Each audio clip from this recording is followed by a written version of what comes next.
Hello, welcome to another video. Umut here. Today I'm again with my beloved paints from Arteza. This is a 60 color collection that I painted and reviewed before. So I'll link that video down below for you to have a closer look. Today I'm not going to go over these paints in detail, but there are 60 amazing colors with very high quality, and I've been using them for a while really happily. Another product that I received from them to have a look is the acrylic pad with 16 sheets. This has very thick, very high quality papers that you can use with acrylics. You can do paintings and more. It's quite big. I think it's 11 to 14 inches. And very good quality textured paper, and it's very thick. You can see here. You will see you can use it for doing large paintings or art journals or scrapbooking. And when you purchase from below links at the description area, you will get a 10% discount as well. Please use the code you see on the screen, which you will find down below at the description area as well. And you will purchase these beautiful products with a cheaper price. Today I cut them in half and decided to create 5 easy backgrounds with acrylic paints that you can also create your art journals, or use this paper as your art journal backgrounds and create beautiful pages. I will use different colors and techniques that you can easily apply at home, even if you are a beginner. I love my acrylics, as you know if you follow my channel.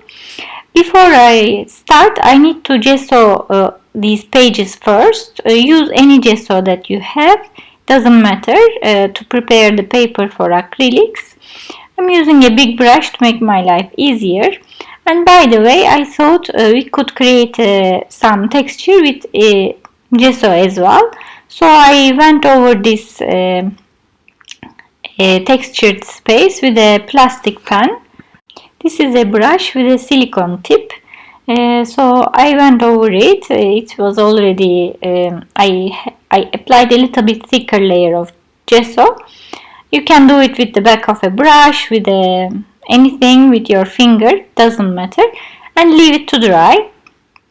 To start with the first background, let's go from easy and to a little bit more complex things. I'm using 3 colors of blue: sky blue, cobalt blue, and ultramarine blue. I love these colors. I love blue anyway, it's my favorite color. And I am really applying them randomly to cover the surface. I am being a little bit fast here, and I am spraying water from time to time to help spread the paint. You can do the same. And for the sake of not spending all your time here on this video, I'm just doing it randomly, but you take your time, use the colors and make a design as you wish. And now I'm going to splash some water quite heavily to show you the effect of it. I waited a little bit, like 30 seconds, for the water to seep through, and then I take a dry paper towel and I go over this paint and wipe out all the excess that the water had effect. And I love the background. It's so simple but very effective. Don't forget, for this method to work, your paint needs to be still wet. So for the second background, I chose a color scheme with a yellow, orange and red. I am starting with lemon yellow. Again, I'll spray some water to make the paint spread easier. You don't have to do it, but it makes life easier. I'll just use some orange and then a little bit red. By the way, for these techniques to work, it's best not to allow the paint dry completely. If it dries completely, acrylics dry permanent, so they won't move again. I'm just taking the packaging that I took from the paint actually. You can use any packaging that sits around. And I'm just dabbing it on the paint and creating this nice texture that is hard to do. And I used a little bit yellow on the other corner to dab the paint. And I have a really nice texture. So simple. The third technique is for that I will use greens, emerald green, some olive green and a darker green. And again I will spray some water to spread my paints. And I will mix all these beautiful greens. Lately I grew even fonder of greens. It wasn't a color I was reaching a lot, but it's so beautiful. Reminds me of nature probably. You can always bind these papers after you finish with your art journals and create your own nice notebook. I put a little bit gold here and I'm spraying some water. I have my brush. This is actually a kitchen brush used for baking, and I use it because the bristles are very wobbly. It's silicone, and I just splashed it all over the place and created this really nice texture with gold. Let's move on to the fourth page. I'm going to use some gray and black on this one to create a striking effect. So I took some cold gray and I'm going to take some black to mix them together. Again, I'm a little bit doing it very fast. You guys take your time, spread the paint as you wish. And after it's dry, for this technique the background needs to be dry. I took a palette knife and I'm just putting a contrasting color to make it a striking effect with a palette knife. This creates organic texture.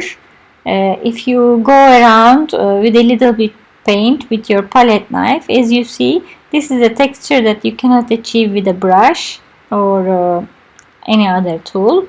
You can just create any texture.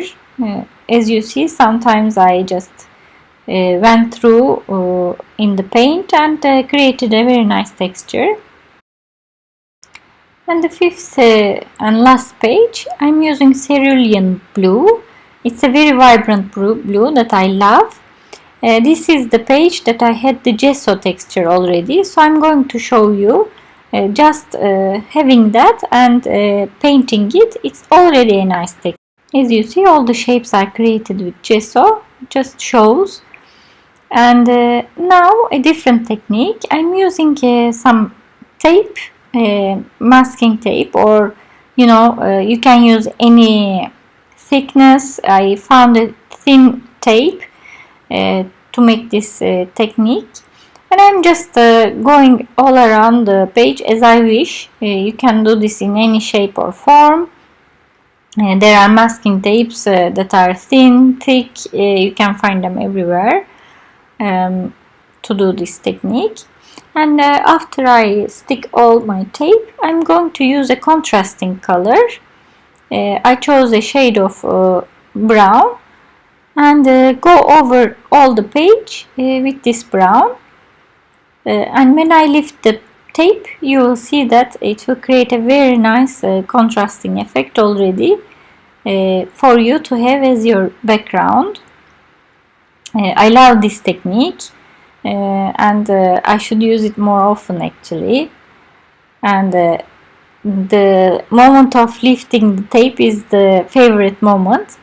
And I made it a little bit messy, not paying attention, but when you do, you can take your time and be more careful for the tape to stick well, for the paint not to seep through.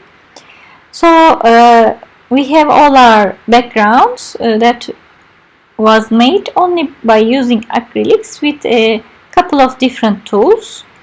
So we have our tape, palette knife, just packaging.